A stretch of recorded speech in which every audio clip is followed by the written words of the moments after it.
네, 애널리스트 톡 시작합니다. 오늘은 저희 키움증권에서 엔터, 콘텐츠 그리고 레저 업종 담당하시는 임수진 연구원 모셨습니다. 안녕하십니까? 네, 반갑습니다. 네, 반갑습니다.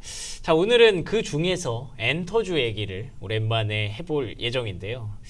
엔터주 사실 최근에 주가 흐름이 썩 그렇게 뭐 좋다고 하기는 어렵습니다.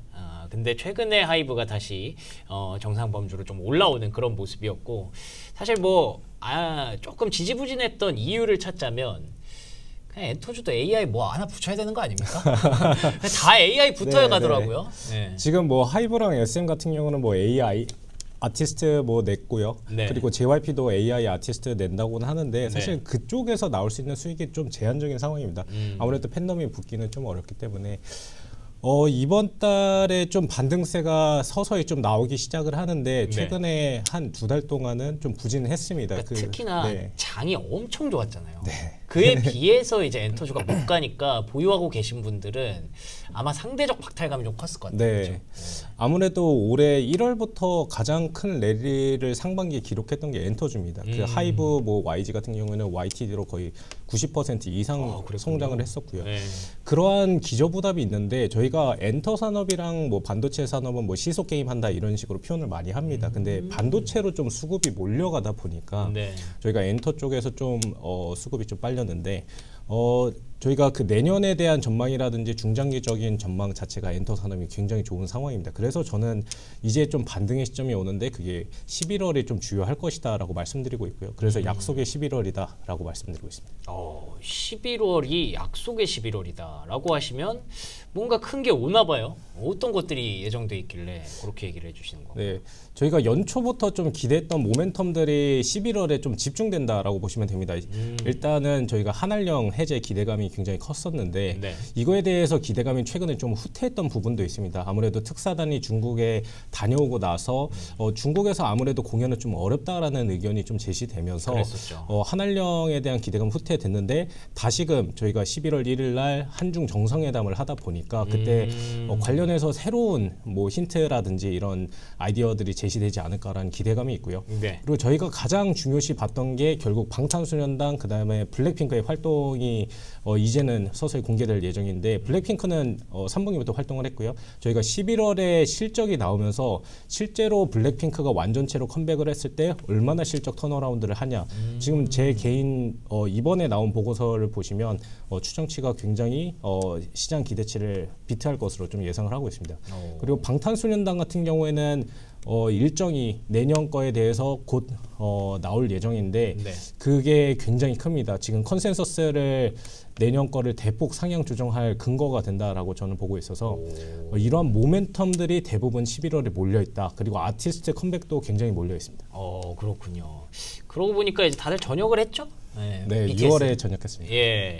뭐 당장이라도 하나라도 딱 내주면은 다들 이렇게 굉장히 기다렸다는 듯이 많이 몰려갈 것 같은데 일단 더 좋은 웰메이드 앨범을 더 준비하고 있지 않을까 그런 기대감들이 서서히 누적되면서 이제 약속의 11월이라고 표현을 하신 것 같고요. 블랙핑크 말씀해주신 대로 뭐 그 띄어로 한번 보여줬잖아요. 증명했잖아요. 하나만 제대로 내도 뭐 다른 사람들 막 다른 그룹들 막 엄청 열심히 해서 계속 내는데 블랙핑크가 기 모아서 하나 딱 터뜨리니까 그걸로 바로 평정을 해버리더라고요. 그래서 YG와 하이브에 대해서는 연말 그리고 내년까지도 좀 주목해볼 이유들이 하나씩 다시 돌아오고 있는 것 같습니다. 근데 그 한알령 해제 얘기를 해주셨는데 사실 그게 기대감이었다가 공연이 좀 어렵다라고 하면서 또 살짝 밀려났었잖아요. 근데 그걸 아직도 기대하고 계시는 배경이 또 있을 것 같아요. 일단 저희가 중국 시장에서 기대했던 포인트가 공연 말고 이외의 포인트도 굉장히 많습니다. 예를 들어 MD 사업이라든지 아니면 컨텐츠를 판매한다든지 이런 것들이 있는데 저희가 공연 부문에서도 사실 만석 이상에 대해서 좀 제한적인 움직임이 보일 것이다라는 것이지 완전 제외된 것은 아니거든요. 예를 들어 팬미팅이라든지 팬사인회 이런 행사 같은 경우는 어느 정도 허용되는 분위기로 좀 흘러가고 있습니다. 실제로 올해 하반기에 몇 건은 팬미팅을 좀 진행을 했고요. 그리고 팝업 스토어라든지 이런 것도 사실 올해부터 좀 본격적으로 시작이 되고 있는데 지금 정부의 눈치를 보다 보니까 중국에서 본격적으로 좀 MD 사업을 못 하고 있는 상황입니다. 그래서 이러한 부분들이 풀리는 거 저는 사실 공연 시장 열리는 것도 굉장히 중요하지만 지금은 중화권이라든지 뭐 한국, 일본에서 공연을 할 때 대부분 중국에서 오시거든요. 네. 그래서 이미 수요가 어느 정도 반영된 부분이 있어서 공연 이외에 일반 어떻게 보면 팬덤이 참여할 수 있는 팝업 스토어라든지 현재 유통망 체계를 좀 극복해주는 계기가 이번에 나오지 않을까라는 기대감이 있습니다. 그렇군요. 공연 이외에도 지금 우리가 뭐 돈을 벌 수 있는 방법이 계속 많아지고 있고 그걸 계속 고민하면서 뭐 플랫폼 사업도 하는 거고 MD 사업도 많이 하는 거니까 그런 쪽으로 계속 열다 보면 지금 뭐 걱정했던 부분들 많이 주가가 또 소화를 하고 있는 거니까 그렇죠. 네, 그래서 이제 약속의 11월이라고 표현을 해주셨던 것 같습니다.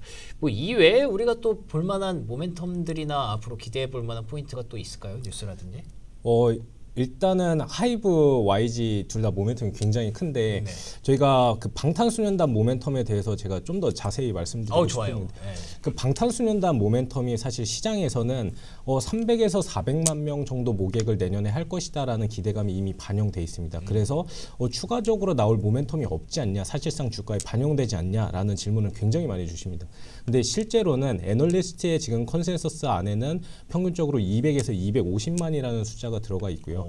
그래서 이러한 부분은 사실 엔터업종의 애널리스트 특성입니다. 어떻게 보면 일정이 발표되기 전에 이렇게 과도한 숫자를 근거 없이 넣는 게 좀 부담스럽다라는 의미고요. 왜 그래요?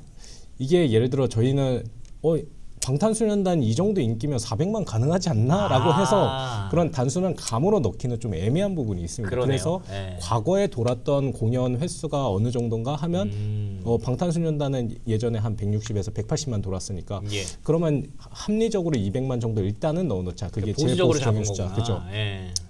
이러한 패턴이 사실 작년에 스트레이키즈, 올해 블랙핑크 때도 똑같았습니다.